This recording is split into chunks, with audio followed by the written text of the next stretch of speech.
Yeah, you can't trust yourself. That's fine. I mean, on some things, right? But I'll let you know. Well, here's another episode of Salient Points, number 92. This one's for December 6th, 2022. I'm Carlos Macias. What's my nickname this week, Dalan? The master of what? Master of moon shoes. Moon shoes. That's okay to say, right? You're not going to get us canceled or nothing, right, Dalan? For saying moon shoes, do you know what moon shoes are? You know those moon bounce shoes that you used to have in the 90s? Yeah. Basically strap rubber bands to your feet and jump around. Interesting. I didn't know about that. I always thought of them like Jet Force Gemini shoes or whatever. You ever seen those guys, their shoes in that game? They're very disc shaped. There's a lot going on with those shows. These are like platformy with like, what are those called? The trampolines. They're basically little trampolines. It's got little springs in them or something. I know there was one where it had a hidden compartment for wheels or something, and you just be kind of going around with those. Yeah. Heelys. The Heelys, yeah. But no, the moon shoes, they came out for a little while, and then they pretty much got recalled because the rubber bands on them kept snapping and hurting people's ankles. Dude, the 90s was like the time to get injured, dude. Like the kids, there was no safety precautions. There was nothing. There was like, these children will probably die. I'm surprised we made it through the 90s. I'm surprised you're here past the 90s. Dalan Kirkwood from up in the mountains. Thank you for joining us, sir. Who are we sponsored by this week, Dalan? This week we're sponsored by Doritos. Okay. One of my favorite flavors, salsa verde. Salsa verde. I like how Dalan, I like how you can say salsa verde, but one time we had you do the loteria, the Mexican loteria, you could not say any of those words. But all of a sudden, salsa verde, when it comes to Doritos, you know how to pronounce everything. Okay, first off, when it came to that game, I didn't really care about saying the words properly, and second off, it was fun. Right. I mean, you made me the arbiter of words at that time. You were doing a lot, dude. How do you say drunk man in Spanish? El borracho. Hey, I like how. So Dalan has never apparently played this game. Maybe a lot of people haven't, but he's like, oh, there's this drunk card on this. There's this drunk guy on this card. I'm like, yeah, Dalan's el borracho. The drunk guy. He looks like he's drunk. Deo Blas doesn't look very drunk this week. No, truly this week, Deo. As far as the eyes can see. Clean. Dale Blas, thank you for what are you laughing? Can't be no, I was thinking about you can't be driveway Dale this time. Oh no. No, I was good guy Dale today. Dale Blas, the king of Mid Bay, thank you for joining us, sir. Straight from the driveway. I hope that didn't, the driveway taught you correct. Fresh out the driveway, that's what it was. Yes. Hey, howdy, hey guys, how you doing? And then we also got Luis Mendez on the wheels, so still thank you for joining us, sir. Cheers. Oh, okay. Whoa. See, we got one. We got one. Hey, you noticed that we had to blur it out. Thanks. Look, we don't have that sponsorship locked down yet. All right, so we gotta be careful. Hey, we're gonna get into the people speak. Jet left a whole bunch of comments. So Jet, just letting you know up front, we'll comment decently on some, and the other ones we're just gonna maybe kind of look over them. But the first one is, Jet said right off the bat, I'm hitting all y'all up. Group Mario Kart battle, let's go. I need to re-up on my Nintendo subscription thing, but whenever we decide on doing it, sure. Dalan, what do you think, man? We gonna do a little group Mario Kart here?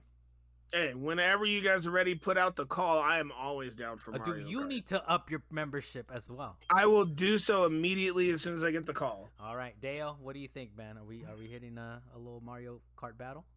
Yeah, I'm super down. I just re-upped my membership, so bring it on, Jet. Whatever you're see me online. My what is it? Nintendo Switch account name is Narfield. I don't think my Twitter tag. Can they find you like don't dox yourself. I don't think they can. I don't know. I have to post my Nintendo Switch profile number. Code. Oh God! Come on, Nintendo, go with the times. Well, look, depending on if that can be figured out, Jet, then potentially. There you go. Luis, have you re-upped on your Nintendo Online that we can battle this way?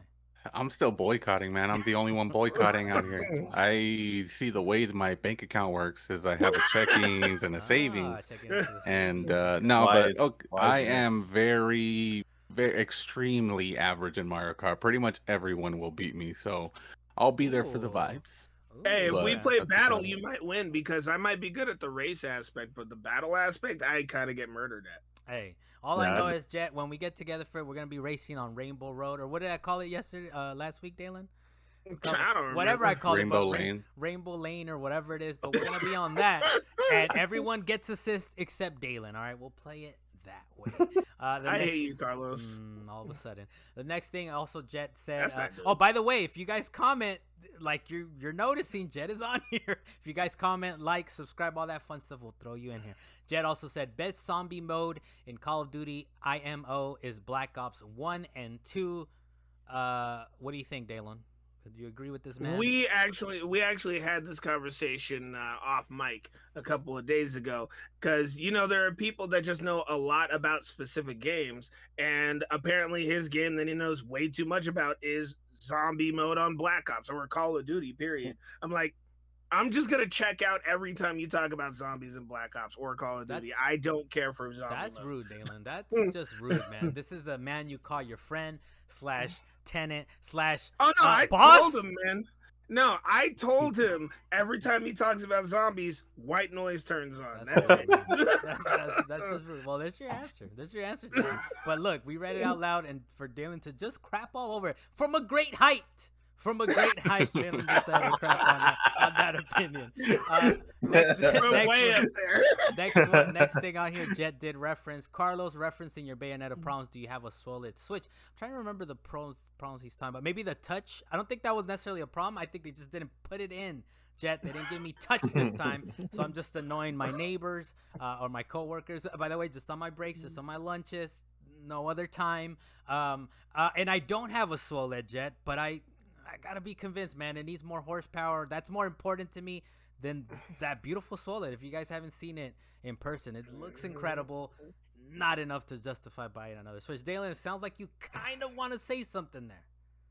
No. Well, the thing I wanted to say was, you're out there bothering your coworkers with that clickety clack. I actually, real quick. So what I do now is I used to do the click, the back and forth, because it's really like I don't know what it is. It's triangle circle. You guys know the buttons. I don't know the Nintendo buttons. Triangle circle. What I do. AB, sir. ABXY. There you go. Because I'm very much a button masher. It's triangle circle. But now it's forced me to damn, I should learn some of these combos so the clicky is not just random click eating. Also, I smoosh the triangle and circle now to be less clicky, but I feel there's still some but I feel like there's still some clicking. Anyways, no swollen. I'm waiting for that 2.0, that official. Give me some beef here. Dude, these games are looking nasty out there, dude. The pixels are gross on this Switch situation. So we need the next one. And this one actually is from Twitter. Mr. I'm sorry, Scuba. I'm going to say effing Scuba said, yo, can I be featured where I do hot takes on random topics? The answer is yes, sir. Please. Yes. Throw them in the YouTube. If you don't subscribe, Scuba, we're going to go find you. Dale's going to find you. Please subscribe to the YouTube. Throw the comments in Dale will find you with a stick or I will a rope. find you in about 20 days. There you go. By the way, I did tell him, it's like, hey, if you want to write it up, we'll put it on We.com. So maybe there's a little, putting it on wax gives them a little pressure to kind of or put a little list together. If not, that's fine, Scuba. Put them on a YouTube comment or whatever, and we'll talk about it. But Dale, besides threatening this man with his life, which I'm assuming in Christmas time, anything else that you have to say to Mr. Effin Scuba? I mean, I get text messages and DMs from him randomly all the time. I always forget to ask Twitter questions or anything you've got for the week. Okay. So we could present it at the beginning of the show, but we have a lot of questions this week, so I didn't think we really needed too many, because Jet and you could always just post comments on our channel. That would work. That works also. Yeah. Put them on there on our channel, on YouTube, whatever. Subscribe, all that fun stuff. We're gonna get into the headline, and it was kind of juicy. This one just kind of is hot off the presses, basically.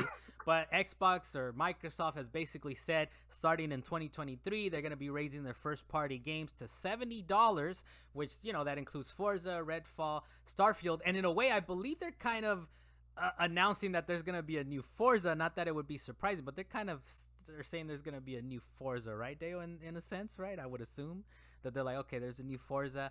So for any games for Xbox Series S and X, as you guys know, PlayStation has basically already gone that route, right? Any first party games are $70. Last of Us Part 1 cash grab, $70. I know how that sounds, please. Hear me out. It's a cash grab. So as Steven Totillo did, he did do the math for us. He did say it's $60 in 2005 is equal to $92. $70 now is equal to $46 in 2005. So it's kind of like basically saying they haven't gone up in price. I feel like that's I call a little BS on that, but that's fine. It is technically true that money is worth less in a sense. Microsoft did say, quote, this price reflects the content, scale, and technical complexity of these titles. And I'll read this tweet that you put out there, Dale. He threw in a little smoke. I like how, I don't know if you guys can see it, but in Google Docs, that smoke looks a little weird, man. It looks a little weird. For you guys that don't know, put the smoke emoji in Google Docs and look how interesting it looks. But Dale, it looks like a piece of cauliflower laying down. That's what it looks like. He's not thinking about cauliflower, good sir. It's weird. It's weird. It's weird. But this is Dale's tweet, and then we'll, if you get back it up, we'll get into it, Dale. But you did say on the tweet, it said, I'm in the camp that cost of video games should have been $70 at the start of the last generation. Tech and labor ain't cheap. Go ahead and complain, but what other consumer product hasn't gone up in cost? To me, this is kind of one of those things where it's like, I feel like this is Xbox's Game Pass like killer app, man. This is like I kind of was buying my games, but I feel like people don't even really buy games on Microsoft because of Game Pass, but even more so now. And then there's Nintendo that's kind of off on the side, like, we do whatever we want. But Dale, can you please explain yourself? Explain your tweet, man, just to kind of kick this thing off. Okay, so to frame and reference that, I mean, games back even in the 90s used to be like ridiculously priced, like $84 to $90. I think like Superman 64 was like $75 or something. Trash boy. And what part of the 90s were you playing video games? No. They were out of control. But they'll make a statement and then we'll go to you. He's right. No, they varied. They varied in price at the very least. They're definitely they're different. They started out at 50, but like some other games like the ones that like Star Fox, I remember, because it had that super graphics chip inside of it, like was like $10 more than its other Nintendo brethren. So I was like, okay, we could deal with $50 for now. And that was before the HD era. So I was like, okay, $50 kind of makes sense because that was like the baseline. And then once the HD era came, it's a lot more work involved into like, putting all the textures. I'm not technical about it, but I know there's a lot more work involved into building all those 3D worlds. Especially in high definition. So that's why I was like, wow, I'm surprised we kept this $60 price for a very, very long time. Considering everything else around you in the world has increased in price dramatically. Your gas is more expensive. Eggs are more expensive. Milk is more expensive. Cars are more, like all that stuff is way more expensive now compared to what it was like 13 years ago, 15 years ago. So that's my justification. I think nobody's immune to like inflation and the macroeconomics of the world. You can't get around that part, okay? And to the people that complain to me about like, back in my day, this used to cost a penny, and I'm like, okay, Grandpa, go sit down. Like, this is the world we deal with now. We have to pay for it because of you guys. Political Dale out here got triggered talking about okay, boomer. I think when you think about it that way, and I think I've mentioned it before, it's definitely like video games are kind of like a hobby. It's something like you don't need to survive. It's like an entertainment thing, right? Like, for example, you don't go to the movies for free unless you're out there torrenting things, right? But you kind of pay for everything, and if the prices fluctuate and all that. But it is true that in the 90s, then, I don't know what part of the 90s that you lived in, but the games were definitely, just look at a magazine from like an EGM in the late 90s or early 2000s. There's definitely like Majora's Mask, $70, $75. This RPG, look up chipsandbits.com. Yeah. Look up those ads and you'll see like the variants. So they're very wacky, but I feel like, look, they're finding ways to kind of justify the price of kind of keep going up, and it's going to keep creeping up, right? At some point we're going to be paying $80-$90. And that's the reason why microtransactions and all that are so prevalent in video games, right? So it's kind of like, I mean, they've made free work. So in a way, I understand the like inflation argument and all that, and things go up. But at the same time, it's like they sell these games for $60-$70 and find the microtransactions and all that, and the season passes, and so it's kind of one of those things like they figured things out. I feel like that in a sense are like let's charge a little bit more, make a little bit more off of the hardcore. And I think, as I don't know if you guys have been listening to, but like Phil Spencer has done some interviews over the last couple weeks. He thinks like the core gamers are basically like flat, right? Like it's basically there's only so many people that you're gonna cater to, whereas free to play is infinite, right? Everyone can just download a free app and it's like you're there, right? And it's like that's infinite and that keeps growing and growing, whereas it's kind of capped. So I think this is a way to say like, well, the core gamers are kind of flat, let's charge them a little bit more, right? Dalan, are you good with this? Dalan, are you good with them charging you a little bit more? I guess would be the question to throw it your way. Understand that they're charging us a little bit more, and once again, as pretty much everybody has said, I'm a little surprised that they haven't been charging us more already. And I was perfectly fine with paying the lesser price, but I remember the early 90s. I was picking up, as we all were, but I still remember the early 90s. I picked up Mega Man X2 for $20 at my local liquor store down the street and stuff like that. Local liquor store in 1995, maybe, Dalan. And hey, Mega Man X2 was like 1992 or 93 or something like that. But I also remember going to Gladys Video Games in the early 2000s and picking up a brand new game for like $30-$35. So, but then again, I feel like you got to consider depreciation, Dalan. When did you buy these games? Gladys was also like kind of like a swap meet type place, so it's got give the people the full picture, Dalan. All right, you're not going into Target and Walmart or whatever. You could go and find these brand new games for a little bit cheaper, but nowadays it's harder to do that when everything is trying to go digital. They're trying to make sure that they get their full money's worth whenever they actually do release a game, with the exception of Game Pass, where they just said, all right, let's just get people involved in our system and let's just drop brand new games day one. Which, Carlos, I know you have no problem with, but you got to wonder about these, I don't want to say publishers, the developers, how they're trying to actually make money off of these games, and it's harder to do that when the console that they're currently on says, no, we're just going to buy it outright for this base price and put it on Game Pass, and whoever buys it, buys it. We're going to have it there for free, basically, for a limited amount of time, but that limited amount of time is like 3 years. Yeah, I mean, it's really weird, right? Because Microsoft is definitely like pushing people to believe in a subscription, and it's kind of pushing people out of like to even think about buying a full price game, right? When it's like, I know one of the recent examples was, it's kind of anecdotally, but I heard like, for example, The Quarry sold pretty well. I mean, I don't know if it was like multi-million copy seller, but it sold like, let's say 1 million, right? But it sold maybe like 10,000 copies on Game Pass, right? Or on Xbox, because people are being conditioned to not buy things on Xbox. I love it. I feel like maybe you guys love it as well, the Game Pass option, but it's definitely conditioning people to like not buy physical games. So it's really tricky to even think like, Microsoft, you're raising the price. People already are not necessarily buying physical games, and they're like, fuck it, we're gonna do the only thing I can honestly think is that let's make it even more attractive for people to subscribe to Game Pass. But what do you think, Luis? What do you think, Luis, on this whole situation? Yeah, I mean, I can't really add much more than what you guys said, but what I will say to the point that you were making, Carlos, was that they kind of offset it with in-game transactions and things like that, but not everybody does buy in-game transactions. There's some people that will buy the game and that they are just conditioned to, I will never support this in-game transaction, I'm paying the base price for the game, and that's it. So this could just be a way to sort of account for that as well. Or they could just be trying to steer players more towards that Game Pass option. Raise it $10, so now maybe make the Game Pass one look a little bit more enticing. Yeah. But yeah, I think the price is fair. You know, I don't think it's anything to be, you know, throw your arms up in the air and cause an uproar for it. I think it's fine. Well, and I think, you know, like even just doing the math, just as far as inflation works, like the point that Dale was making, that's perfectly like logical sense that these games have been cheap in all this time, considering everything. I just went to the grocery store earlier today, and that bill was not right.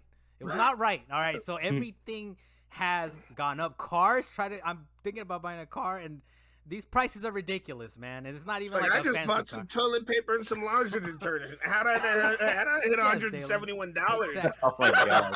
So and mind you, I'm looking for a kind of decently priced car. I'm not looking for those GTRs that Dale drives, or I don't know any car names, but whatever it is, I hope that's a fancy car. How did you know I was like looking at him? Damn it! I dude, hope I just threw something out there. I'm not a car guy, Dale. I was looking today. I was looking up prices for those cars today. Oh my god! Man, just get an R6, you'll be fine. Get an R6. Oh man. Yeah, you want the R6. Anything else before we move on? But we see you, Microsoft. We see you. Anything else, Dalan? We're good. Stop calling out Microsoft. I don't feel like getting shut down because they're too much of a power mogul now. Hey, if we get sponsored by them, we will still tell the truth. Microsoft sponsor us, but we will still tell the truth. Next thing we're gonna tell the truth. You're ripping people off with your supposed residual income. Next thing, I don't know. I'm not sure. Anyways, the next thing, I was like, what did Dalan just say? He's walling out over here. The next thing on here, me and Luis are playing the Callisto Protocol. We're gonna talk about that a little bit more on what you've been playing, of course. But kind of in the last week, the reviews are out. They're it's kind of okay. I stopped reading it because I don't want them to infect my brain as far as like, you know, what my analysis of it is. But the reviews aren't so great. Part of it is that it's kind of not running so well on some of the systems, primarily on PC and Xbox. They already kind of patched it. They kind of rushed out a PC and an Xbox thing. On their official Twitter, the Callisto Protocol Twitter, they said, thanks for your patience. A PC patch is now available to improve gameplay stuttering issues due to shader compilation. After updating, you may see temporary stuttering in the game menu the first time you launch the app. We are working on further optimizations in days ahead. Of course, Glenn Schofield, who is the CEO of what's the company called, Luis? Do you know? Striking Distance. Glenn Schofield he's putting out tweets, man. He's taking out these fires. Just like before I get on this podcast, I always send these guys messages. By the way, it's like, I'm putting out this little fire here. So Glenn Schofield's out there putting out fires. The first one, he said, "We hear you. As we say in the tweet, we will communicate and keep you all updated. We want you to play the game as intended." And then he also kind of sent out another tweet saying, "Ray trace shadows are in the Xbox Series X, always have been. Reflections will be in shortly. An update is coming soon." So there's kind of like out the gate, this game sort of kind of, it's reminding me Cyberpunk-ish, but maybe not as bad, because at least these guys weren't like, it's gonna be amazing and let's hide the PS4 version real quick. They haven't done that, right? But it's still kind of out the gate. It's a little unfortunate. Luis kind of threw this out there on a tweet. He said, "It took me a lot of trial and error to get some good performance. Having to run a game at medium specs to get stable 60 FPS with the following hardware seems very bizarre. Intel Core i7, 1270. Can you read this for me, Luis? What is this here, please? Actually, if you can go into your thoughts and like what's the specs that you're running, I suppose." So, long story short, the computer's not like a weak ass computer. It's a pretty good computer. It's not bad by any means whatsoever. And the fact that I had to run it at medium specs to get that performance was kind of like, what the hell's going on here? Okay. Not only that, but I couldn't just like hit because games will have like a option that kind of just auto selects these settings for you and puts them in a quote unquote medium or ultra or high performance. But I had to not only go in medium, but then kind of dial in some settings of like texture quality, shadows, lighting, that kind of stuff by hand, and then kind of run luckily they do have what some of these PC games have, which is like a performance test mode. So I ran that. It tells you what the FPS is at the end. But yeah, it seemed like a lot of people were out there talking with computers better than mine, and it was still running just as bad. So everyone was like, what the fuck is going on here? At that point, it's not like I don't have a powerful enough computer. That's more of like on a potentially optimization kind of thing, or where it's like, we're not. Yeah, so basically the tweet that Schofield was referencing there was that they released an update that was essentially installing shaders when the game loads for the first time. So what was happening with the game was that as you were playing it, whenever it rendered or pulled new things into memory, it was installing the shaders at runtime, which was causing those hitches to happen. Okay. So I know you've like heard me complain about Modern Warfare 2019. I was gonna say, I've heard you like, we're gonna play Modern Warfare. I have to install whatever PC terms, images. Yeah, so that's what Modern Warfare was doing. Every time there was an update, it would run an installing shaders method, and then you could play the game and it would run smoothly. Yeah. You could also opt out to not do that, and it would run like shit. So that's what was you happening have your here. choice. Either run like shit or wait. So that being said, Luis, and look, on PlayStation 5, I've been having fun with the game. Well, I've been enjoying what I've been playing. It looks great. I even shot you guys like a picture of like one of the cells with the toilet overflowing. It was a little powerful. That scene was a little Gross. But so PS5 is running pretty good. I can tell, like, they even got a toggle, which one of the things on the toggle, it doesn't have an in-game toggle for performance or not. You have to kick back into the menu, but the game loads super fast, so not really a problem, right? But you still kind of miss in the menu being able to do that. But it's not a Cyberpunk type situation, at least, right? Or is it there? I mean, it's a bad way to launch a game, but the fact that they were able to update this within 2 days of it launching and fixing it and addressing it and continuing to update and fix the game is a good thing, but it still shouldn't have happened. So like the flack that the developer's getting and the game itself is getting is warranted. I totally get it. On the performance and launch itself, we'll talk later about the gameplay itself. I don't necessarily agree with that, but I think it's a valid criticism. Yeah, as far as the performance of it, and I know it's the Xbox version too, so it's is it? I know we joked about it last week. Is it the Xbox kind of easier to, like, close enough to the PC version that it's kind of like that's why it might affect both, compare Xbox or compare PS. I'm knocking stuff over here. I don't know. Or compare PC, and it's sort of like that's why I'm having maybe similar issues potentially. I don't know, right? But they have been updating it. They also said that new story content is coming summer for the season pass holders, so that means some story DLC that might be a little interesting.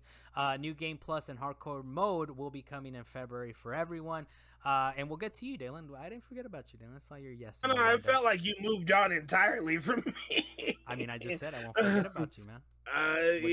Sure. About which part? Because you moved on for a minute. Whatever you want. The performance, the fact that there's a season pass, The world is your oyster, Dalan. The world is your oyster for sure. Okay, so thank you. I appreciate that. Give me my money. But for Luis's computer, or at least for having a game on PC that just came out, or at least for the specs that he has, having it be on medium settings and still having such jittery issues, that's kind of BS, especially in this day and age. I think that's trash that even happened in the first place. I am glad that they started patching it immediately, but it's one of those things that they should have known better. They should have known better, at least a little bit of learning from 2077. And I got a small story about that, but I'll tell you about that one later. Okay, also, Luis, you do need a better processor, because 2.1 gigahertz, that's pretty low. It works fine for everything else except for Callisto Protocol, so I'm chilling. For everything else.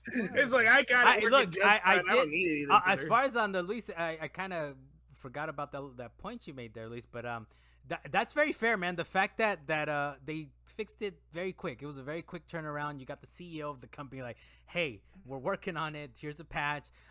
Because Cyberpunk took like months, right? It was like months that it was like not fixed and then sort of fixed, and then they had to make an anime. They had to make an anime made to bring like interest. It's years, man. That's like years. It was like thank you for going back to playing it. But go ahead, Dan. One more before whatever you want to say before we move on.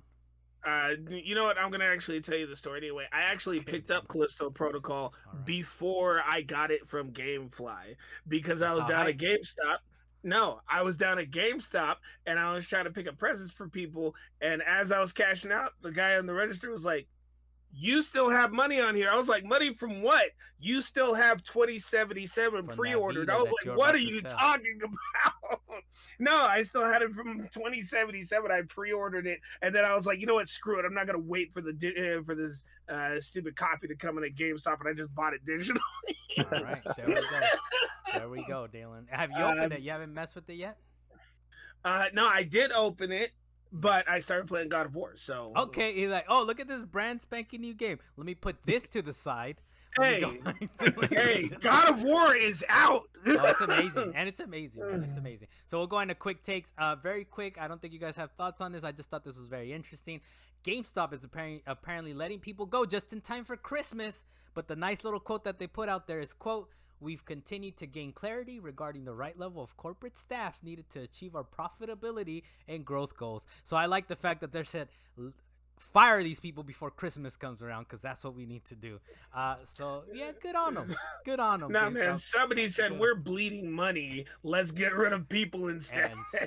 And soon, right when they're thinking about getting gifts and for their children for Christmas. Nah, they're not gonna have a job. Next thing we have on here is the game. So the Game Awards are coming up Thursday, so 2 days from right now when this is published. This is a tweet from VGC saying the Game Awards will be quote unquote significantly shorter this year. Host Jeff Keighley has revealed we're cutting back on things that we want to be part of the event to hopefully have a bit more of a streamlined show. And he also did say he hasn't felt this good about a show in a while, which is kind of interesting to say. I'm like, did we not have Joseph Ferris and cussing out the Oscars? And maybe that's the last time it was good, because that's a couple years ago now, right? But he hasn't felt this good about it. Deo, are you kind of hyped for the Game Awards, or how are you feeling about it? I'm happy that he's doing a streamlined show, because I went to the Game Awards in 2017 when Joseph Ferris said that line. I was like 4 rows behind him when he said that. Nice. And we were like balling out. But it's nice that it's streamlined, because if you've noticed, the show has become very bloated, and it takes like 2.5 hours, 3 hours or something nowadays. That's long, dude. And that's after it's they long, say it's gonna be short. It's still long. Yeah. But only because they have so much advertising they have to go through, all these commercials and stuff, right? That's great for you guys sitting at home, but if you're in that audience like I was in 2017, you have to sit. We're literally sitting there for 2-3 minutes or 5 minutes just waiting, and nothing's happening on the stage.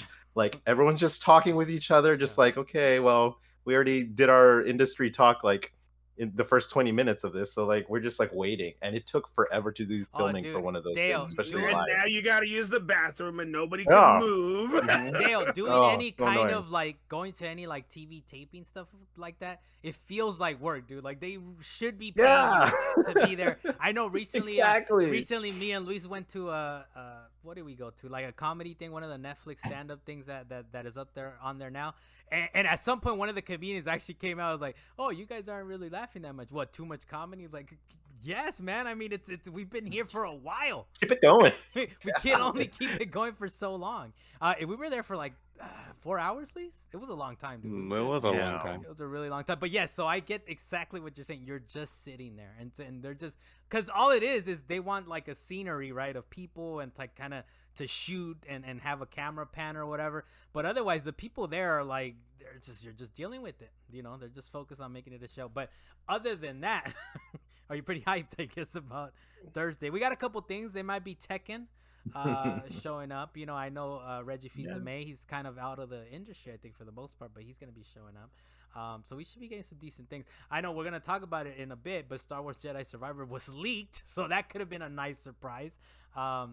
But Luis, what are you thinking, man? What do you think about this Game Awards? Luis lost his audio, technical? Or something's going on. A little technical. Here's Luis. I can hear you. My shit's been acting out, man. It's a little situation. I will say, I know one of the reasons I put this story on the rundown is the fact that I'm like, Jeff Keighley has a problem like keeping the show short. I'm like, Salient Points has no shot, man. Like, it had no shot for us to ever like bring it down, especially because Dalan's over here like, one more thing. One more thing. Have us produce the show. We'll do it, Jeff. Okay. Come on. Ooh, okay, yeah, we'll do it. We'll get it done. But Luis, how are you feeling about the Game Awards? I don't know if your technical issues have been sorted out.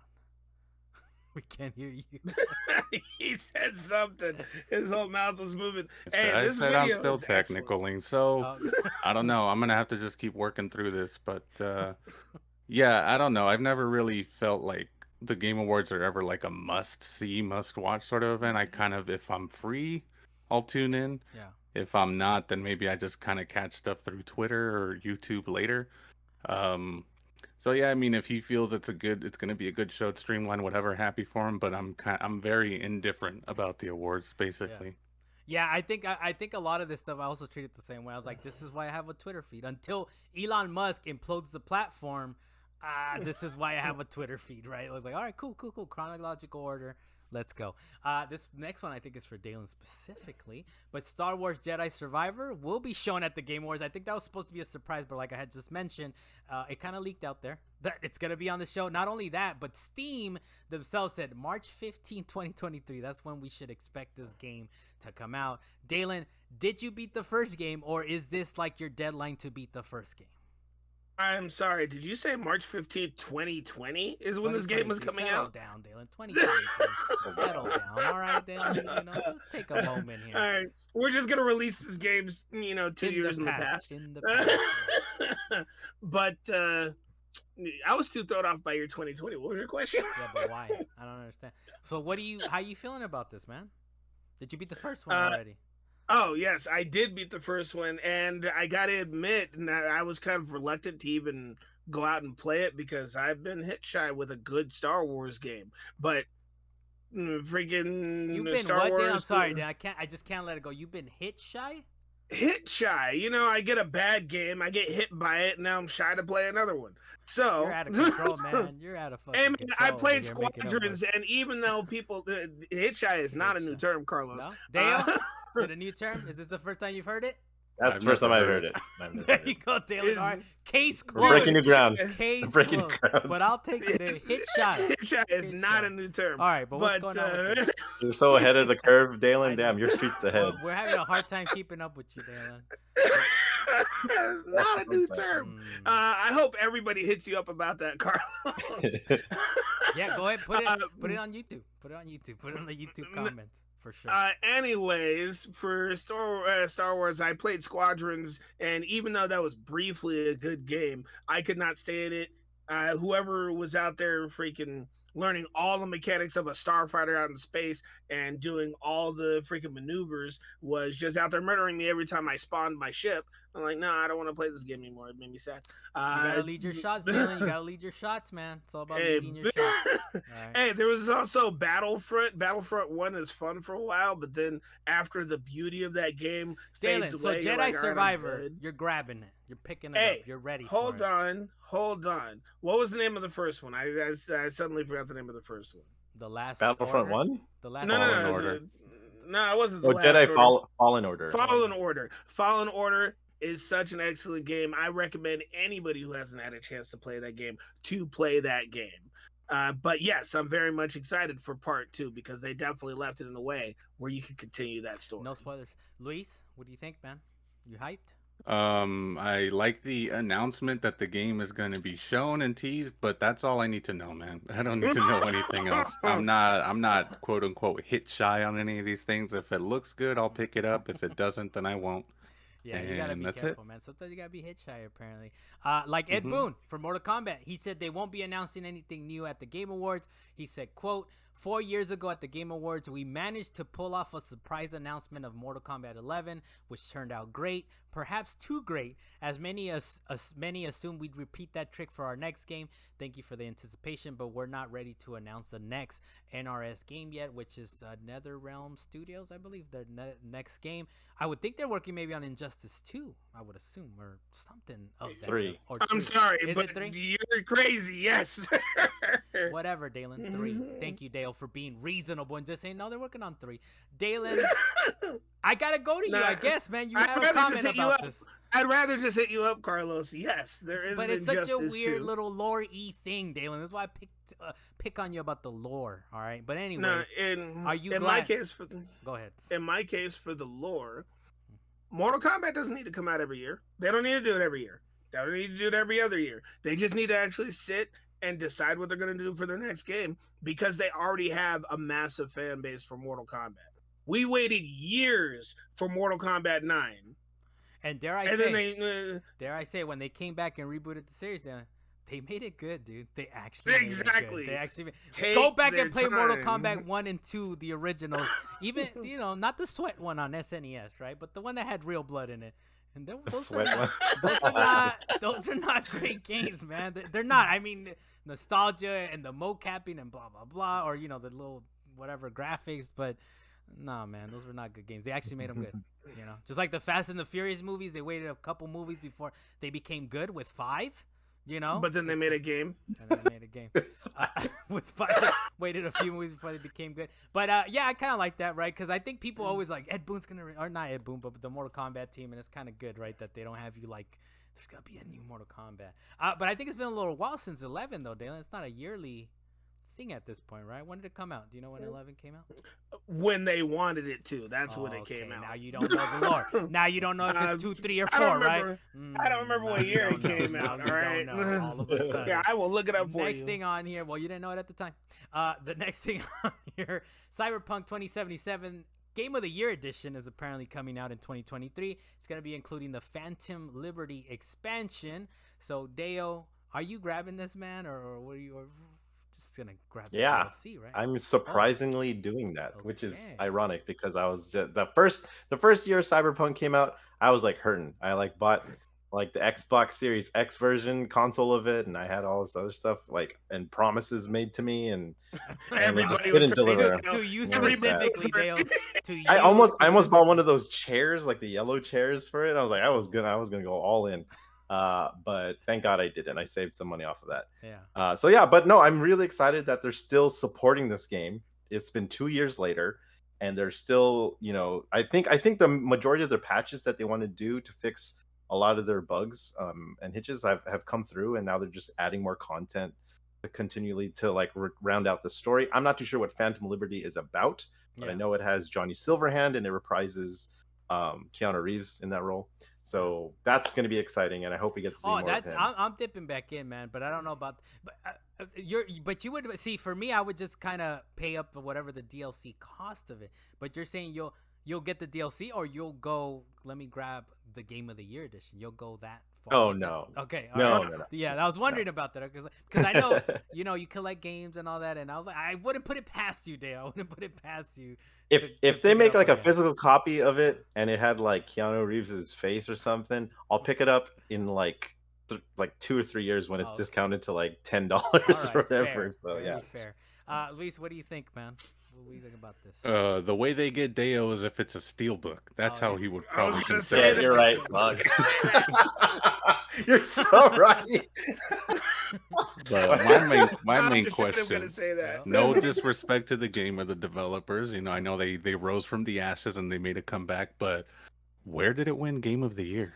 It's a little is it just like some website and they're like, damn, well we got one nomination, we got a Game of the Year edition. So that's my main question. And then like really tiny print, like from whatever publication gave them Game of the Year. From Hobby Lobby magazine in France, like Far Cry 6, man. It's like, what? Who gave this game Game of the Year? But that being said, I feel like it's one of those things like, look, we proved it to you guys. We made a good game. We're gonna try to give you the expansion. I think they'll sell a few copies, right? I imagine, right? For all those people that didn't buy it when it was like $10, when it was dirt cheap, right? They're like, you know what? All right. So I figured to them, they're like, let's kind of make some money now that we've cleaned it up a little bit. But I'm just hyped. I'm hyped for. Look, I like the game. You guys can go back to my original review on the site, and I dug the game. While everyone was still shitting on it. I dug the game. So when it was still glitching out, and you couldn't get past some of your quests. I still felt like the game was like it's a Fallout, man. It's a Western RPG. So I kind of really dug that. The next thing on here is that SIFU is getting a live action version that's being adapted by John Wick writer Derek Kolstad. I thought maybe we had mentioned this before, so it's kind of like that's kind of what I was wondering. I know, Dalan, you're kind of, I believe, hyped for this. I don't know if the new wrinkle is that there's a writer, or is this kind of the first time we're hearing about it? You haven't talked about it? This is the first time I'm hearing that it was actually official. That was the thing, is that we talked about potentially happening, and now it's official that it's happening, and that's what makes me happy about it. So I'm down to watch SIFU live action, because just playing the game alone, and I only kept replaying the first level over and over again. That game is fun.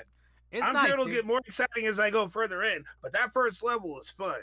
Yeah, but you haven't played through that game, It's not that long. I understand it's not that long, but I went into the second stage and I kept getting murdered, and I went to like age 78 real fast. Yeah, it's a good game, man. I don't know what happened. I might have put it on easy. I might have set it on wax or something, but I was like, I will not keep playing this roguelike-ish type of game. I want to play it for fun. and I don't know what I did. There was some kind of trickery, but I did make it all the way to the end, and it was fun, man. It was a fun little game. So I can only imagine, especially from the John Wick people, right, or at least the John Wick writer, I can only imagine that it'd be kind of nice. It'll be a nice little film. The next thing we have on here is Final Fantasy XVI is rated mature for sex scenes and hate crimes. That's kind of the Kotaku header. And also Eurogamer said in their header, and their tweet header, they said will include torture, prostitution, and drug use among other mature themes. So they're kind of wilding out here. Luis, we'll start with you, man. What's going on here? Final Fantasy 16 is like, okay, don't have your children. Don't bring your kids, like Dave Chappelle used to say. Don't bring your kids. So I play Final Fantasy games every now and again. I'm a very casual Final Fantasy gamer, but you put sex scenes and hate crimes in front of that, I'm getting that shit day one for sure. Okay, I want to see what the hell is going on with that. Prostitution, drug use. Let's go, dude. I'm down. Yeah, I mean, look, it's in the ratings, right? Like, this is all pulled from the ratings, and I'm sure a lot of games have weird, well, I don't know if weird, but they have mature themes, and they'll kind of point them out. But yeah, a Final Fantasy 16 game, like Final Fantasy games, what is the most mature a Final Fantasy game has been, Dalan? Like, what's the most quote unquote mature Final Fantasy game that you can remember? You're the resident Final Fantasy fan, that's why I'm going to you, Dalan. When it comes to a high level of maturity, it's normally been the most mature thing that has happened in a Final Fantasy game is really bad curse words and innuendos. Yeah. But not actually have anything massively graphic or anything like that. Like what we're reading apparently from this rating, right? Yeah, I'm like, what? I'll tell you what, you put that in Legend of Zelda, that'll change the whole genre. Oh, okay. What about Final Fantasy X-2? That was pretty No, it was not. It was not. Maybe they had scantily dresses. I can't even. Yeah, they had scantily clad dresses, but it was very much for hippies. There were flowers everywhere. There was bright sunshine. People were singing. There was a whole chapter about nothing but music. Okay, so you know what? I still gotta play that. I've never played it. I got it on my Vita, man. I beat 10-2, and it's mainly about just switching clothing, and it's basically it's Sailor Moon realized on Final Fantasy terms.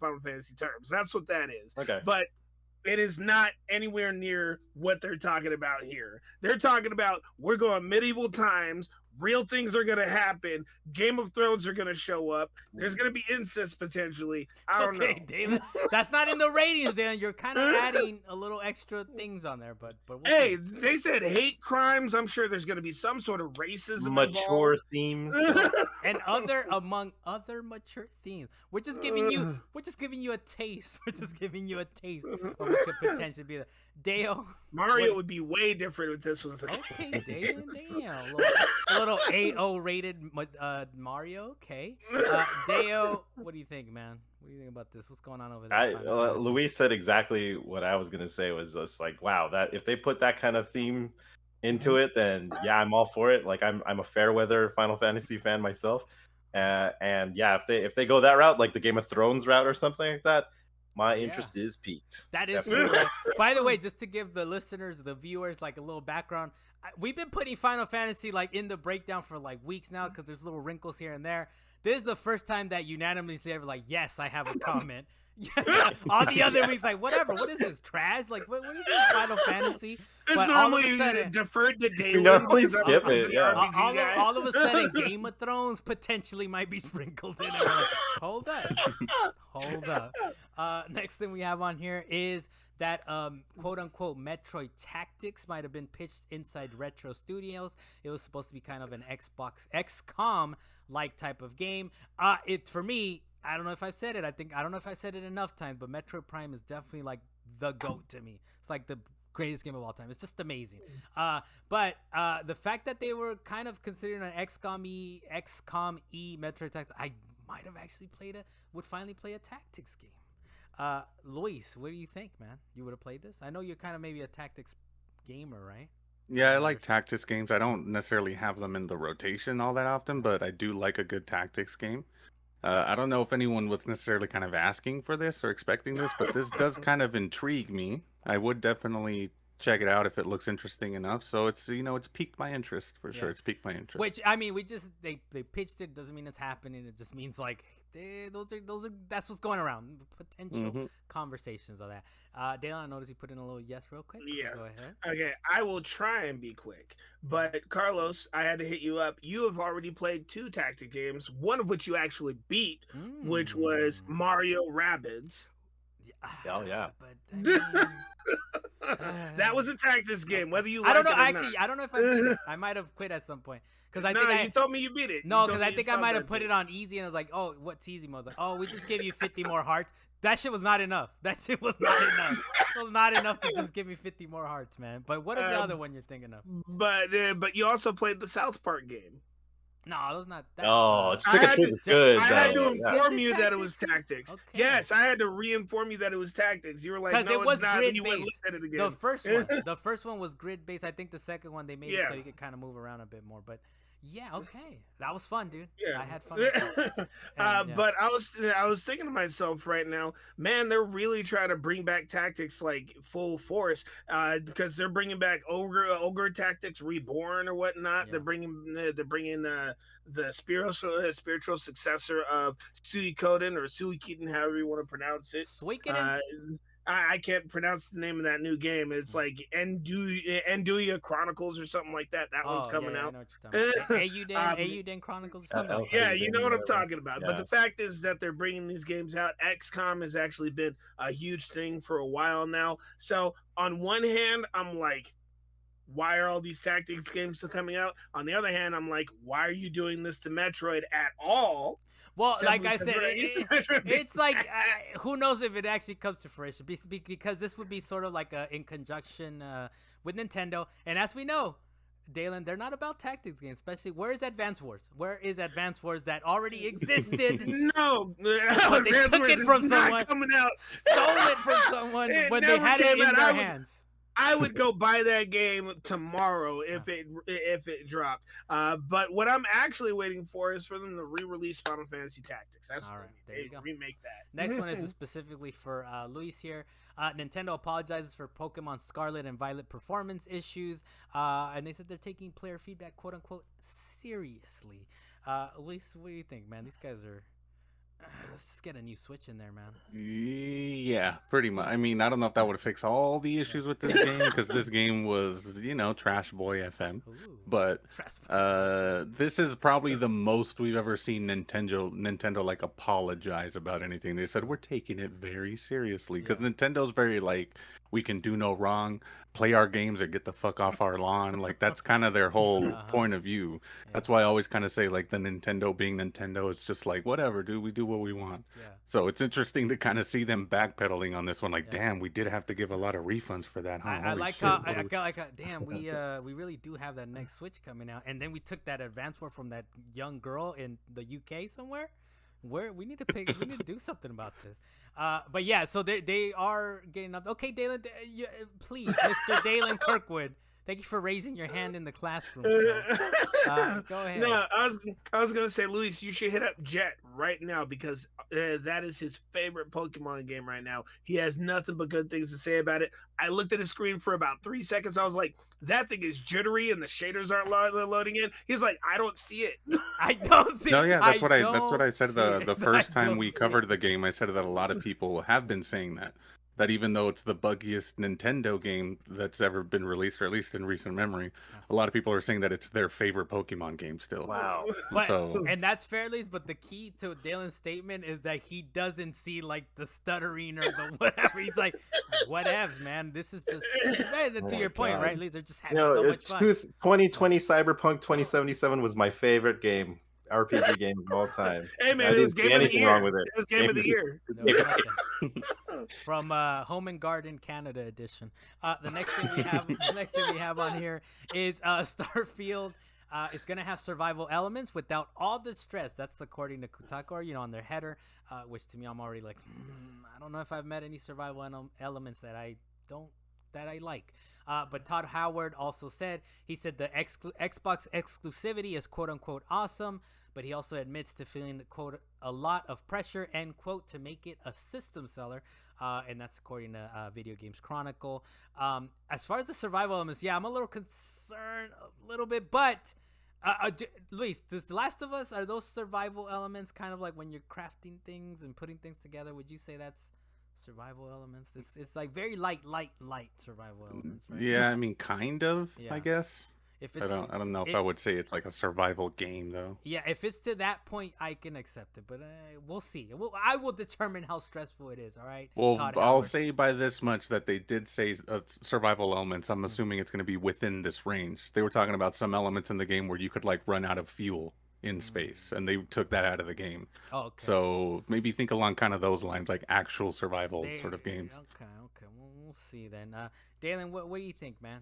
What do you think stuff?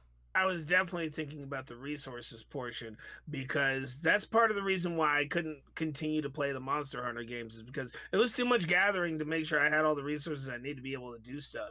And that's also the same reason why I couldn't continue to play EVE Online. I actually tried to play EVE Online, or even that Star Trek Online free game. But when you're trying to travel all the way across the galaxy and you run out of fuel... hey, that's on you, man. You didn't calculate it correctly. But I will say, we play games that you gather shit. In Destiny, you gather plenty of shit. There's got to be a way to do it that's semi-fun. That's not as monotonous. Yeah. So and especially, I think maybe Destiny, because it's co-op, right? And we play together and we BS that way. Starfield is going to be single player, right? As far as we know. So we'll see. It's going to be monotonous to gather that stuff. What do you think, David? Are you going to give them benefit of the doubt here? Yeah, I think they'll do good. I think they're cutting back, like what Luis said about they call it the hard sci-fi elements. So like you have to like mine X amount of fuel or whatever the monetary value is for fuel is out there. Mining the ore for an hour around one asteroid, just watching your ship float around that. Right. That sucked playing that in like Mass Effect 1, I think it was. Like it was like, oh, this is so boring. I have to send a probe in there and like gather my elements and then mine it and do whatever. But I think they're going to cut that down, because if they want Starfield to appeal to a larger audience in the system seller kind of way that he's referring to, then you kind of have to like, nix a lot of those kind of features in there. Same thing goes to like any like oxygen you would need in order to like survive on hostile planets and that type of thing. Like I was doing that for No Man's Sky when I tried out No Man's Sky for the first time, and I was just so bored to tears. That's like I hate that part of the survival aspect. Yet another reason to Sean Murray, please get it together. But yeah, I mean, it's cool. It's cool if you're like really into that type of thing. Yeah. But like, it's so much, and like it took me, I think it was like an hour and a half just to get through a tutorial on how to like mine enough resources in order to fix my vehicle, and then again another like half hour to find fuel to like fuel the damn thing, and then build myself my own shelter so that I'm like shielded from the elements and everything. So it takes a while, which is cool if you're like really in depth into that type of thing. But I don't think Todd Howard wants to go that route, especially Xbox doesn't want to go that route, because it might, turn off a lot of people for like enjoying this type of thing. Like not everyone loves Grounded, not everyone loves that kind of style of gameplay, like Don't Starve. Yeah. So they kind of want to have this be the front and center like Game Pass seller, front seller Xbox kind of new generation of titles. And those like their scope is different, right? The like Don't Starve is kind of a small 2D-ish type of game, right?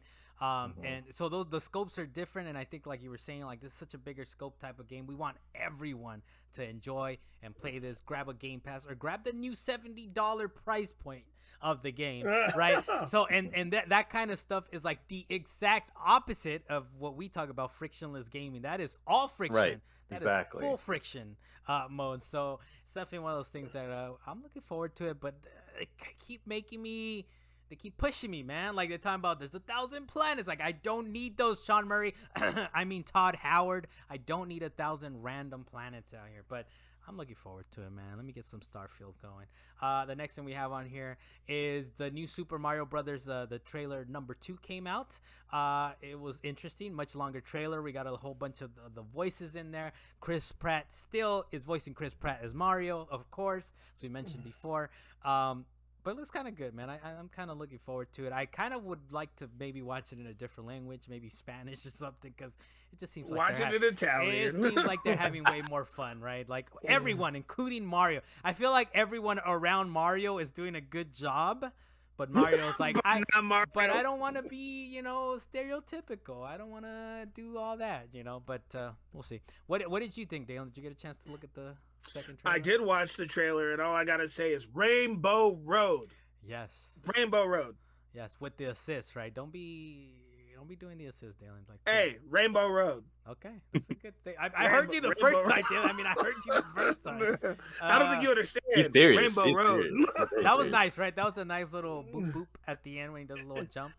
Actually, the one thing I was thinking about while I was watching the trailer is they were showing all these different aspects of what Mario has been pretty much cultivated into one movie. I'm like, how are they gonna fit all this stuff into a movie and have it be a cohesive story? They did it in Avatar: The Last Airbender, Dalan. What? Oh, did they? Did they though? Did they do they it? did it, but unsuccessfly AF. That's what it is, man. They're gonna pull in all kinds of references, right? Yeah, I like how people are already like, look at this woke movie. They gotta make Mario a wimp and da da da. I'm like, I mean, can't this man have like a hero's arc potentially? Like, he's gotta start out not knowing crap, and he's gonna evolve and all this crap. So whatever, man. And are Mario and Luigi brothers in this movie? I can't tell based on this trailer. It's gonna be wacky, and it's kind of geared towards the children, man. It's gonna be a kid movie. The adults might get some. But are they brothers? Potentially. Dale? And will he get a real last name? Oh damn, Mario. Good question. Luigi Mario. Luigi Mario. Dale, what do you think, man? What do you think about the trailer? I would totally watch it in other languages as long as Jack Black still says that he voices the other languages. Yeah, like Jack Black speaking Japanese. Hey, Spanish Jack Black, he can do it. Spanish Jack Black, dude. That'd be sick. I'll do that. I'm down for that. But yeah, I mean, it looked really cool. Other than the choice of the Mario voice in English, like everything else looks really sick. And we gave him a chance, and we're still listening to him like. I said, is it too late to hire Danny DeVito? Because I think Danny DeVito would fucking, smash that. He'll kill it. And then other than that, like everything is like, I know I'm not the biggest fan of Illumination Studios because I don't like their art style a lot of the time. Yeah. But this one, like, it's totally faithful to Super Mario and his land and everything, and to what Nintendo's wishes are. And it looks really cool. I'm glad like Peach is having more than like 5 sentences inside of something. Like she's actually not getting kidnapped every 5 seconds. No, she has like some sort of like jumpsuit going on. She's ready for battle. She tells Toad like, let's get ready for battle. And like you said, like Rainbow Road is like just like awesome iconic moment in the series that I'm glad they're putting in there with all the Mario karts or whatever. There's like 70 carts behind him, I think, in that one scene. Great, man. Definitely the Switch can't run that shit, man. We need the next evolution of the Switch. But what we can run, almost run, and what you've been playing, I know the Calypso. I put Calypso. Now I don't know what the actual name is. I was not gonna correct you because it was too funny. The Callisto. I put it on purpose too. Dan is the problem. The Callisto Protocol. Luis has barely been able to run the game, but you've been running it, right? Kick off what you've been playing. How have you been feeling about the game, Luis? When it's running sort of kind of stuff. Yeah, just to clarify, because I think 2 of you guys said it there, the game is running fine for me. Like even when I found the medium specs, it was running fine. It wasn't stuttering at medium specs, it was running fine. And now with the updates it's running better. But the combat, I know the combat has been getting a lot of flack on Twitter, and pretty much the whole game has been getting a lot of flack on Twitter. How far are you into it, at least, just to kind of get an idea, and let's try to keep it not spoilery, but maybe a few hours, maybe 4 or 5, something like that. Okay. But and this one I for sure, because I played Dead Space before. The 2 of them at least. I didn't play the 3rd one, and I did not run this game on the hardest difficulty because I knew it was gonna be super fucking hard. So I think I'm on the medium one or something. But it's reasonable. It's reasonable. Even with all like the dodging mechanics, I see that a lot. It took a lot. It took some getting used to, for sure. But the dodging, I guess, what's kind of cool about the dodging is that and it's funny because they put it in the tutorial. They're like, just hold it. You don't have to. They put it in the tutorial. You don't have to time it. You just have to hold to the right, hold back. Which I know some people might not like that. I know some people want it to be like, I want to be able to time it. And I've been playing Bayonetta as well, so it's kind of like I want to time it exactly to when I dodge. But I think that mechanics works well enough. But I feel like that's like a differentiator for like, oh, we're not exactly Dead Space, even though it's obviously like we're a Dead Space spiritual successor. But I don't mind them. I don't mind them, especially kind of towards the beginning. The weapons that you have at your, I don't want to spoil it too much, right? But the weapons that you have at the beginning, it kind of makes it so it's like, all right, I got to kind of get a handle of these mechanics. But it is a little strange. I don't know. Like I feel, I don't know how, I want to know how you feel about it at least as well. But it's Dead Space. You're pulling into another Dead Space game. It looks really pretty, but there's like a slight like it needed a little more layer of polish. I feel like if it's you look missing at, an element, like just a slight, just a little tinge of like the character models could look a little better. They gave me a little dirt factor to them. I'm like, it could be a slight little bit better. And Dead Space feels like I haven't played it in a while, I guess. So that's kind of one of the things. But I just remember it being much smoother. It feels like this one's a little not as smooth, not as reactive. Even like in the 60 frames mode or in the performance mode, which you could tell the difference. I feel like there's still a little like, I don't know, at least does that kind of make sense? Do you feel like there's kind of like the little tiny bit of polish that could actually like that to elevate it to that status? Or maybe, because I still don't really understand what you mean by polish. If you're specifically talking about like just the graphics or the combat or what. I think both. To me, the game's fine. Both. Yeah, I think both. I think the graphics are nice. They're pretty. Like I said, I even threw out a picture in the chat. Like, this game looks incredible, especially in stills.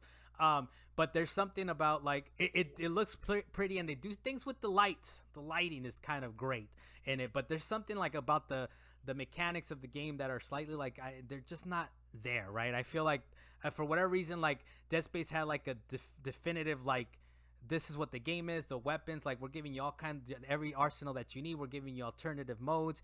And this one they kind of do as well, as you kind of open them up. But I don't know. I feel like it's just it feels like the greatest hits of Dead Space and not even to that highest level, I suppose. How far into it are you? I'm into it where you kind of get the second set of like, you're introduced to new weapons, kind of. If that makes sense. Like you're starting to get a little more longer range. I guess longer range weapons, just enough. Okay. I know Dalan's gonna speak on it probably potentially next week. But I don't know, how do you feel about it, Luis? Is it kind of so that could be why, because I feel like maybe why some people dropped off on it so early, because there's a handful of tweets I saw where people say I played the intro-ish, I played an hour or two, and then I just got a refund. Yeah. Because I think what they're doing is they're sort of trickling game mechanics in for you as you go, and then eventually when you have that whole array of mechanics, you can start comboing and doing this and doing that, so like it turns into sort of put those all together, and that's how the combat mechanics work. So it does feel kind of I guess broken in a way when you start it. I feel like they trickle the mechanics out a little slower than probably they should. I feel like they could kind of trickle and it makes sense for the story and the way it plays out, but I feel like maybe they could trickle out the mechanics a little bit better, right? A little quicker, and maybe that's why people are like, what is this? It's not Dead Space. Why am I not stomping that shit or whatever? Where's my gun? Where's this? Like, you know what I'm saying? Like, it's one of those things where I feel like people are like, where's this? Because I was thinking that too for the first couple of like, wait, where are these things that are in Dead Space? Maybe that's what it is. Maybe it works against it in that way, where people know what Dead Space was and they know all the weapons and all the abilities that you accrued across the adventure, and they're like, wait, I need this to play like that right now, like immediately. Which just give it a chance, and you start to kind of getting these mechanics, and it's kind of cool. It does introduce some new things, but Dalan, it is Dead Space, man. You're gonna be playing Dead Space, all right? It sounds like they leaned more into the survival portion of it rather than the actual action adventure portion. Because I know for Dead Space, they give you that plasma cutter right off the bat. You don't need anything else but that plasma cutter the entire game. It's a good example. Yeah, that's a good example. And here you're kind of stuck with a pipe for like a good chunk of time. Which I like as far as Silent Hill, like give me a gun finally. It felt, you know what? It felt a little Chronicles of Riddick. 2 bullets. Because Chronicles of Riddick, you went a while before you started picking up like lethal weapons, from what I remember, right? So it feels a little. if you go into it with that mindset, it's gonna take me a little while. Just enjoy where I'm going with it now. I feel everything is pretty good. The voice acting is decent, and like the story is interesting, right? The story is kind of like keeping me going and all that. How'd you feel about that, Luis? The story is kind of you digging the story or the suspense? It is a new IP. Yeah. The story is developing slower than I would like, but everything else for me, the art style, the lighting is amazing, the sound design and direction is really good. I do like the moments in the game where they kind of have the ambient audio, and even though nothing is necessarily happening, it could sync up to the where something is about to spook you or whatever. But they do throw in these sort of like stingers, just enough to like make you feel on edge, where you're kind of just roaming around looking for resources, and then you hear a stinger, and you're like, "Wait a minute, is something about to jump out?" And it's nothing. Nothing is about to happen. Nothing. So I do like that kind of stuff. You playing it with your headphones on, Luis? Good question. Yeah. I gotta be honest. I've given up on these horror games playing them with headphones. Like the most extreme like horror experience I've ever had is Resident Evil 7 in VR. Headphones VR, dude. It was taking me. I'm watching Dale. He's like, man. nope. You see that little. You can't hang, dude. I went up to the moment in that game in Resident Evil 7 where you start crawling like in between the walls in VR, dude. Oh man, it feels claustrophobic. It already feels kind of too intense because it's loud and you're in VR, and then you see that little 100-legged like little creature coming through, and then the bees, the lady with like, I just can't. It's gonna take me too. The thing is, it's gonna take me too long to play a game like that, man. So honestly, to me, I'm like, I kind of want to make it through these games. I can't be like. It's kind of like Luis playing God of War in the hardest mode, but like if the horror version of that for me is like. I'm kind of like peeking around the corners. I'm like, no, I can't play a game like that. You're peeking around every corner. You're not moving on for nothing. So you don't know I've given up on like headphones and all that stuff. I'm like, I'm gonna put it real loud on the TV. If I get spooked that way, I get spooked. But at least I'm not like I'm beating the game in a reasonable amount of time, I guess. That is some very juicy sound design you are missing out on. It's one of the best sounding games I've heard in the past like 2 years. And I have 7 or Callisto Protocol. Callisto Protocol. No, and it's good. And I have tinkered with it actually because I've got sometimes I get up before work. I'm like, let me get a little 20 minutes in, and I do have to put the headphones on, but they're not super loud. But yes, there's definitely some nice little voice elements, that little 3D audio that comes through nice. That's I think it for me as far as Callisto. Luis, anything else before we get to kind of what Dale's been playing real quick? No, nothing on Callisto. I'm sure we'll get to it. Do we beat it next week, Luis? It's not that long. I will not. Game. Okay, you will not. You're like it's supposed to be like a 7 or 8 hour game, so I might have. That's only, I'm pretty sure. That's Are you wearing like a diaper or anything like that? No, just raw dog in it. No, it's raw dog. Resident Evil 7, maybe. Oh God! Alien Isolation did it for me. I was like, no more headphones with horror games. Alien Isolation killed me. Hey, let's see Carlos do Resident Evil 4 VR with that headset. That could be doable, dude. I think like 2, 3, and I still didn't wear headphones for those, but those are a little more doable, I feel, than 7, dude. 7 or 8.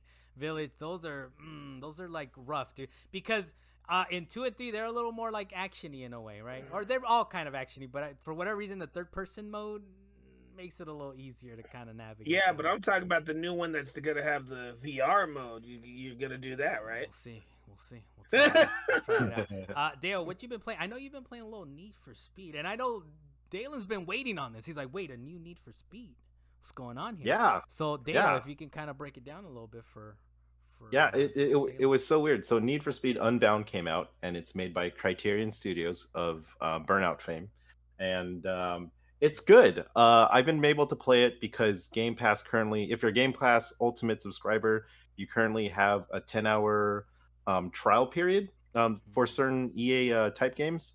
So you could go in their library and you could play Need for Speed Unbound. You could play the new NHL game and some other game, but and not only that, I discovered this today too.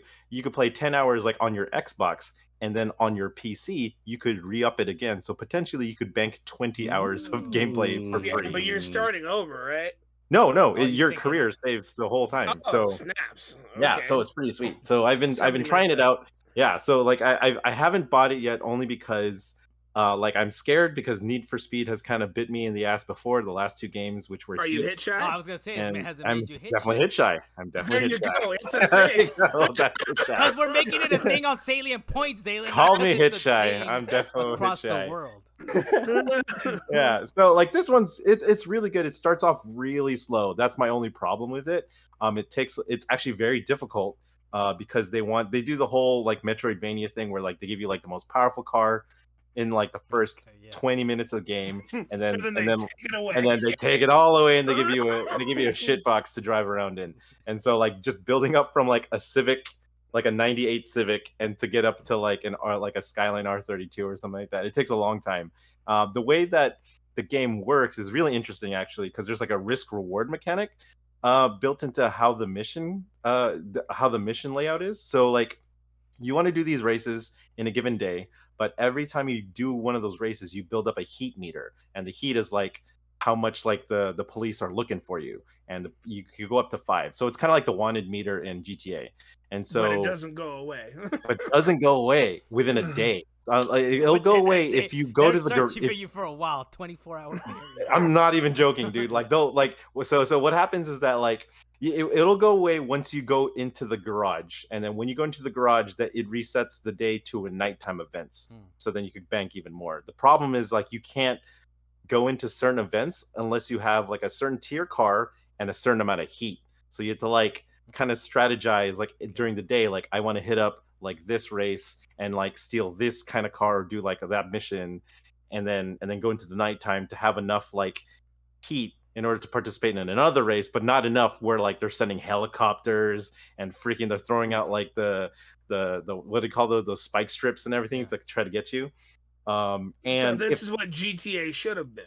Yeah, like it's kind of interesting. Or Midnight Club. If Midnight Club like 4 was like this, that would be pretty sweet.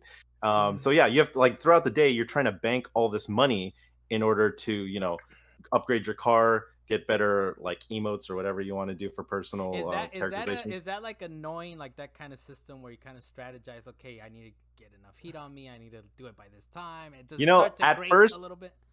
Yeah, no, at first I was super annoyed by it because I was so in the mindset of like the Forza Horizon and Gran Turismo reward system where like, just let me race, give me just cars. let me race, right? Just I want to like I'll know I'll have $10,000 banked by the end of this race and I'll be able to use it for like my tires or exhaust or whatever like that. But in Need for Speed, like one time I was done with a race and I had to go back to the garage to progress the story, and then I also had $25,000 banked from that race. And I was like, okay, I need to go home and bank this because there's a lot of credits that I have and I want to upgrade this thing. As I'm trying to get back home to the garage, like a trooper recognized my license plate or something like that, and he's like, whoop, whoop, and he starts chasing after me. I was like, but like the garage is literally like 2 blocks down. I'm like, oh shoot, I have to like go in through like a culvert and I have to go in the sewers and I have to like jump off this like one bridge to like try to catch me. Get away. So you yeah. Dale, it sounds like you've been having fun. It's got its own little like quirks to it, right? But is this does this equal up? Does it get to the levels of like the last Need for Speed that they did, or even like Burnout Paradise? Is it up there in quality? It's better. It's definitely better than Need for Speed Heat, Need for Speed like the Payback, and then there's one that's like self-titled Need for Speed. Burnout Paradise, and there's Most Wanted too, but that was like an older version one, and so it's definitely better than those in my opinion. The thing is, like with Burnout Paradise, I actually don't like open world like racing games like that one. I like the more mission based, like progression kind of career type of thing. Here it's more interesting because they have that danger element and they have that risk reward element, because you're literally driving as a street racer, which you shouldn't be doing like daily night races and everything while public is out, and they're trying to catch you. It's a very interesting cat and mouse kind of thing going on. So I think that's definitely for the better. My problem is that the physics are all whacked, and the handling model, dude, it sucks. It like when you try to do drifting in some of the earlier, like the lower tier cars, like it slows you down so much. To the point where it's supposed to reward you like NOS or nitrous in order to boost out of there, kind of like Mario Kart. Like when you slide in Mario Kart, like you're sliding and you're drifting and you get that blue flame and that orange flame, and then you're supposed to get out from that, right?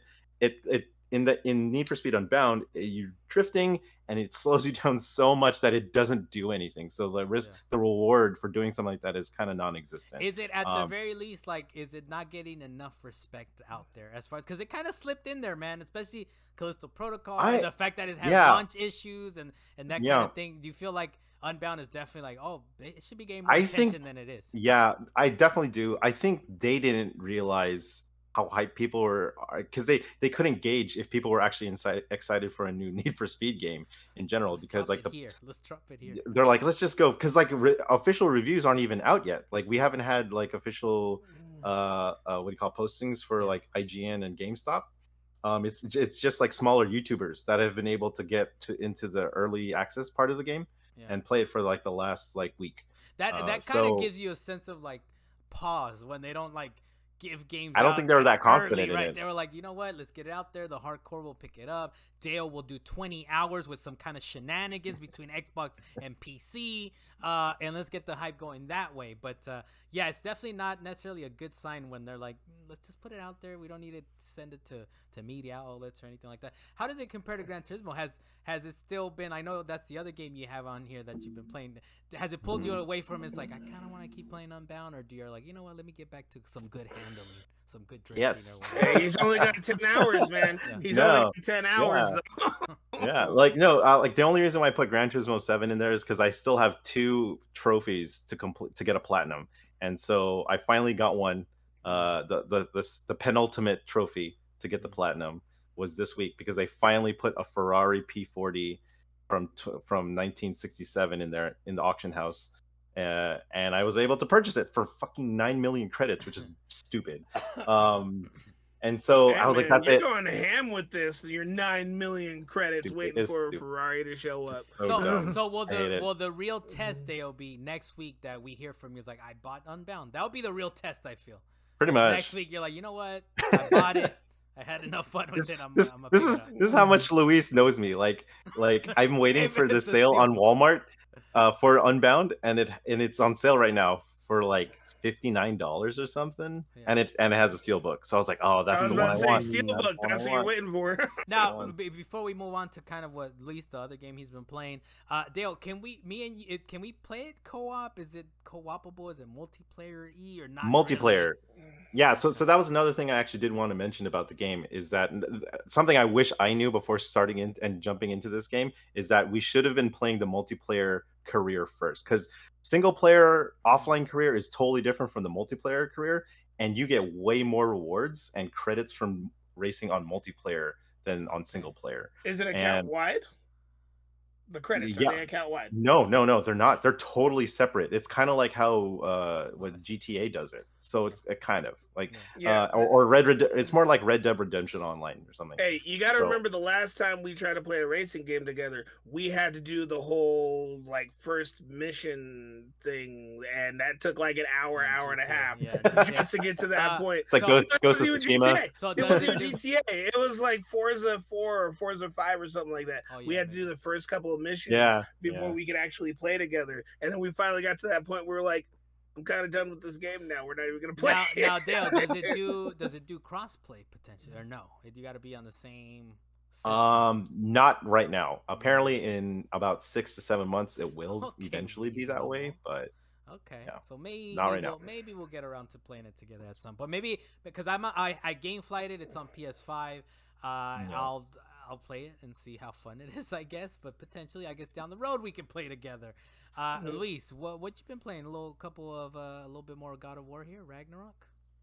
Yeah, getting back to God of War, I took a bit of a break from it to play Plague Tale, and I forgot what else. I was playing something else. No, it's some other game that came out before that.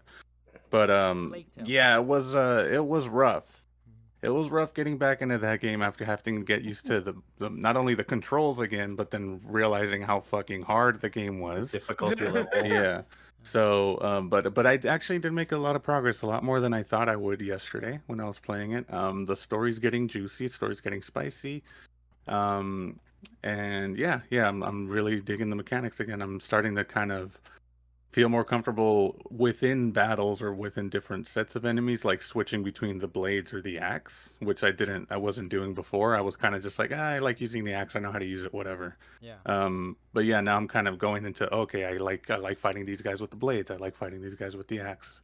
Yeah, and the game kind of forces you to like figure out like this weapon is better than that one, even though I think you always kind of want to lean one way. Like to me, I always want to do the axe because that one is throwable. Well, the other one is long range, but the axe itself is like, I can just throw this from a distance. But the game is like, whoa, these enemies, look at the damage. There is 0% damage that you're doing right now. So rethink your strategy. So it forces you in a good way to be like, no, this is, you fight these, there's so many twists and turns in that game as well, man. Yeah, for those, I'm not necessarily talking about those enemies that they force you to switch weapons. I'm talking about just enemies where you could kind of use either one. Yeah. And there's ones where I'm finding that I like using one over the other. So yeah, I'm kind of digging, sort of figuring that out and seeing where the story's taking me. It's picking up pretty nicely right now. So yeah, gonna hopefully keep playing it. Yeah, just to kind of follow up on that, and we'll go to Dan because you've also been playing God of War, right, Dalan? But for me, it's kind of it's been nice. There's been a lot of puzzles going on in the game. There's the twists, the turns. There is a moment, again, no, trying to not spoil it, but that game gets colorful at some point, and it's incredible the way that it gets colorful. I'm like, this is nice. I did not expect it. I expected to be in this Yakuza game in Frozen Land forever for the rest of the game, but you don't. It gets nice and colorful, and it's like, damn, I like this. So there's a lot of twists and turns. It's an epic. It is an epic. Dalan, how far are you in God of War Ragnarok that you're kind of, are you understanding the scope yet? Or do you feel like you're not that far into it quite yet? Dalan, can you hear me? Can you freeze? Can you? Sorry, no, I can't. I took off my headphones. Come on, Dalan. Basically, I didn't want to hear any of it. And I'm trying to avoid it.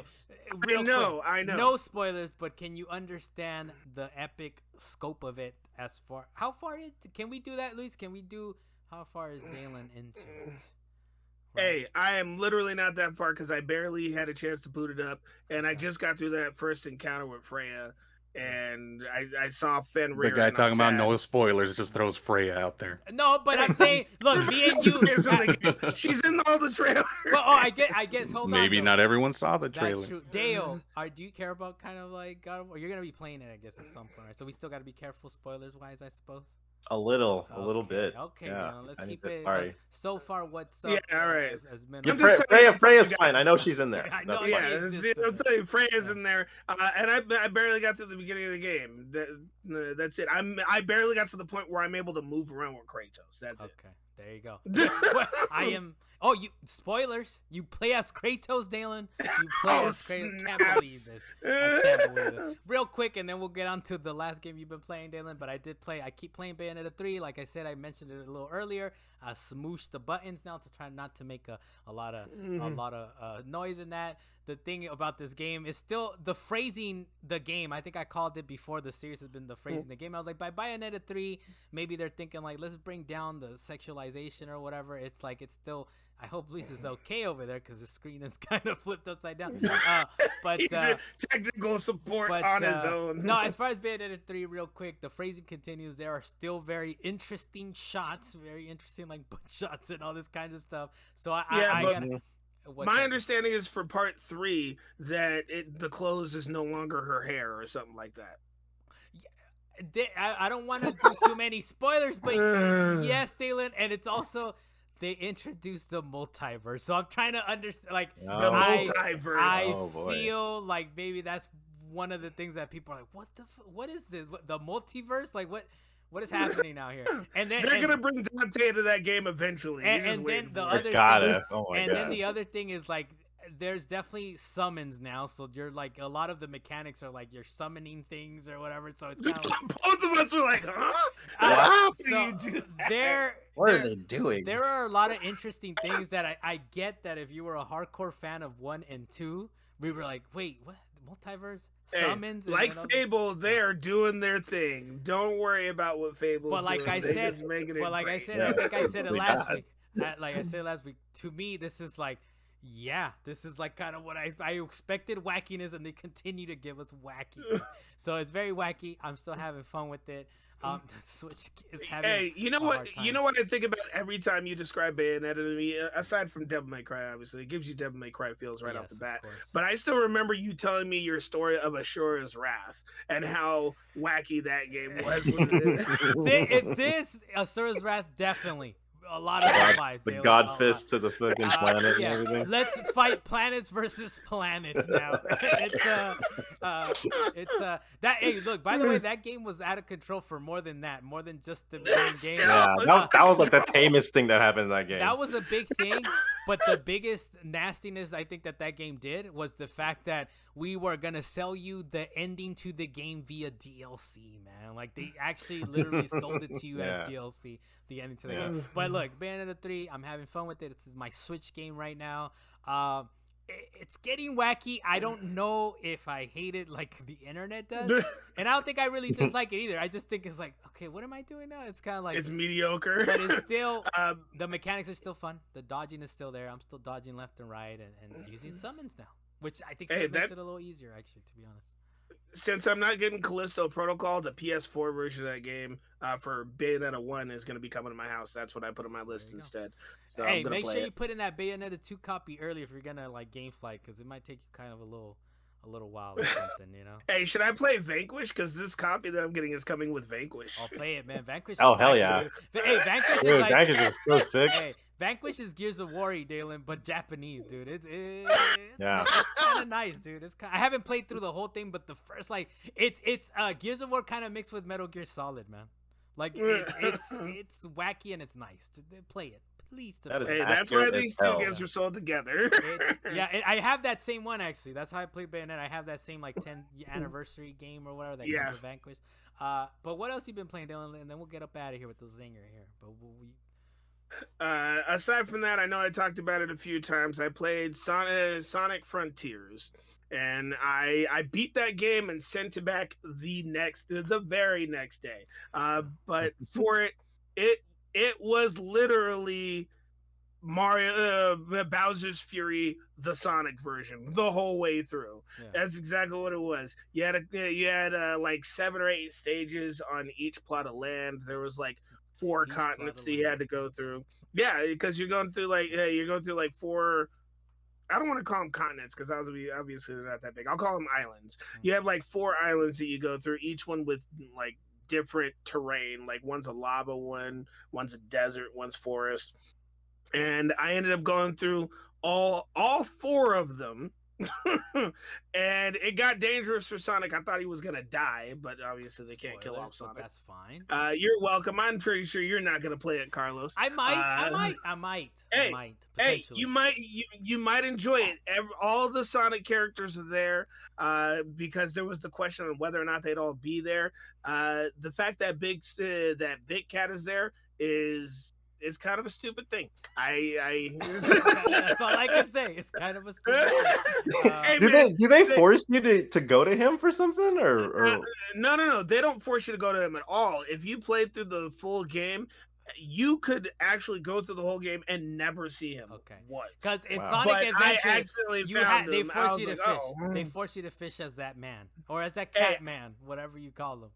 Hey man, I found his little plot where it's basically a stage. Every time you find Big Cat, it's a stage. And I found his little plot of land. I ended up at the lake. He talked to him for a minute and he said, "Would you like to fish for free?" And I said no. And I never saw Big Cat again.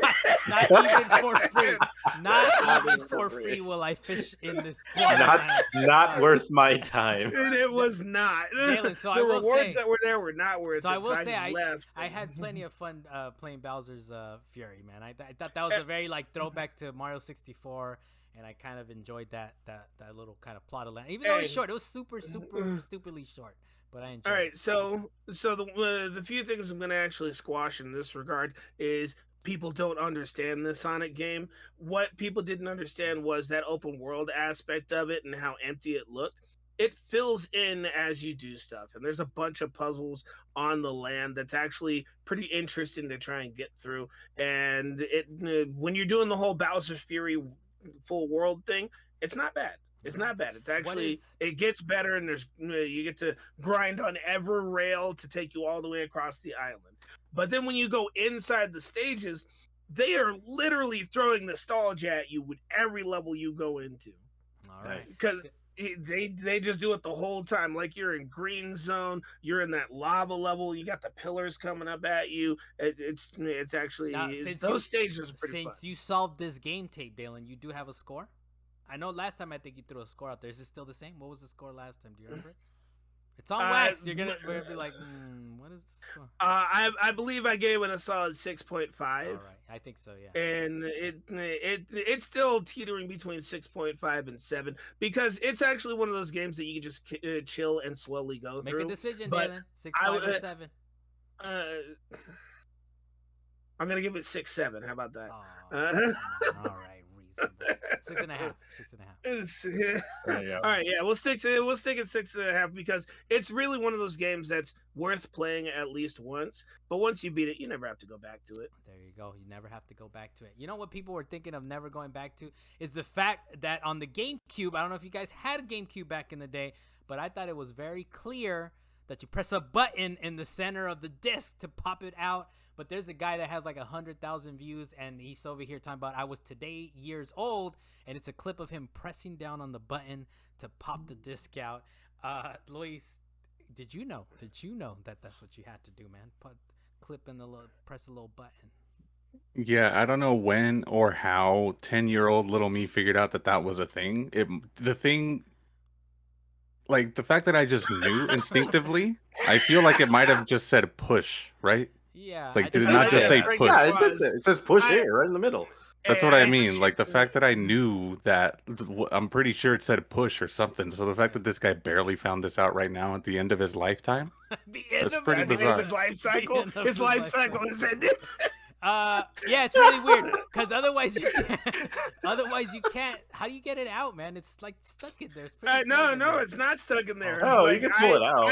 I knew that the button was there, but I didn't care. I just pulled it out. Damn. See, Dalan is also today years old, knowing that there's a button. No. I knew that the button was there. I currently have a GameCube. That somehow doesn't surprise me. Dalan said, I even have a nice TV here specifically so I can play my GameCube, okay, and my PS2. I still got both of them. So Dalan, to potentially ruining his small disc, and you were like, you press the buttons. He said, whatever. Hey man, I didn't ruin my disc. That's what I mean. That doesn't surprise me that Dalen's just like, I'm gonna pull the game out. Like, I'm just gonna do that. Hey man, it wasn't detrimental to the disc. It just, it can't be good. It can't be good. Or the little thing that says push on it, Dalan. It says press or push or whatever the term. It says release. Do you have it right there? Oh, it says release. Okay, well, you should know better, man.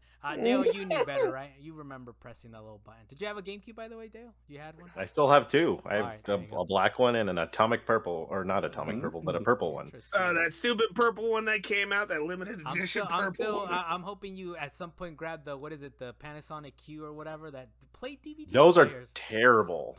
I heard. They're unreliable. Hey, I'll be surprised to know that you have the Nintendo 64 with the expansion pack, the red one that stuck out of the top. Oh, well, I do. You have that? I definitely do. I gotta play Turok. How am I gonna play Turok without that thing? I recently went back Perfect Dark. I recently went back to play Turok. Dude, that thing has not aged well. Like at all. Like, awful. But what we're hoping did age well is this episode of Salient Points number 92.